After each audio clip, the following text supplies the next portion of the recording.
দেখো সিক মানে অসুস্থ, ইল মানে অসুস্থ, কিন্তু কোনটা কখন কোথায় ব্যবহার করব, তো চলো সেটা জেনে নিই।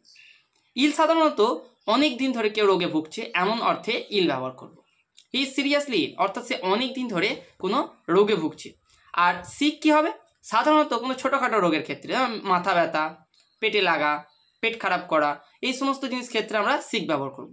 বলতে পারি he feel sick after eating the food, মানে এই খাবারটা খাওয়ার পরে সে অসুস্থ বোধ করছে।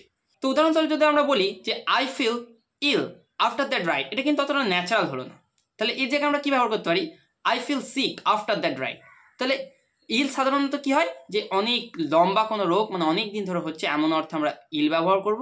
আর কিছু সাময়িক কিছু ক্ষণের জন্য কোনো রোগ হচ্ছে, যেমন বমি পাওয়া, মাথা ব্যথা করা, পেটে লাগা, এই সমস্ত ক্ষেত্রে আমরা সিক ব্যবহার করব। তো এটা যদি তোমাদের ক্লিয়ার হয়ে থাকে তাহলে বলো যে ধরো হসপিটালে তুমি কাউকে দেখতে গেলে, সেক্ষেত্রে তুমি কি ব্যবহার করবে, হি ইজ সিক নাকি হি ইজ ইল, এটা তুমি আমরা কমেন্টে জানো। আর এরকম আরও ইন্টারেস্টিং ভিডিও পেতে ফলো করো।